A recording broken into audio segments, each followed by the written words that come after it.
უკრაინის პრეზიდენტის აპარატის ყოფილი მრჩეველი ალექსეი არესტოვიჩი აცხადებს, რომ 2022 წლის მარტში სტამბოლში მიმდინარე მოლაპარაკებების შედეგად მოსკოვსა და კიევს შორის ცეცხლის შეწყვეტის შეთანხმება ბრიტანეთის მაშინდელი პრემიერ-მინისტრის და ზოგადად დასავლეთის ინიციატივით არ შესრულდა. არესტოვიჩმა მაშინ ომის გაგრძელების თაობაზე უკრაინის მიერ მიღებულ გადაწყვეტილებას შეცდომა უწოდა.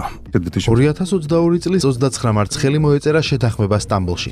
9 აპრილს კი ზელენსკისა და პუტინის შორის უნდა შემდგარიყო შეხვედრა და შეწყვეტილიყო ცეცხლი. დაწყებულიყო მათი პირისპირ მოლაპარაკებები. ჯონსონიც სწორედ ამ დღეებში ჩამოვიდა კიევში. ზელენსკის პარტიის საპარლამენტო უმრავლესობის ლიდერმა არახამიამ პირდაპირ განაცხადა, რომ სწორედ ჯონსონი იყო ის, ვინც თქვა, რომ არა ომი გააგრძელეთო. ვფიქრობ, ეს მხოლოდ ჯონსონის პასუხისმგებლობა არ იყო. ჩემი აზრით, მხოლოდ ჯონსონის პოზიცია არ იქნებოდა საკმარისი. აქ იქნებოდა ბაიდენის ადმინისტრაციიდან გზავნილებიც. რატომ დაუჯერეთ, ეს ცალკე კითხვაა. ჩვენ მაშინ მართლაც შევაჩერეთ რუსეთის თავდასხმის გეგმა.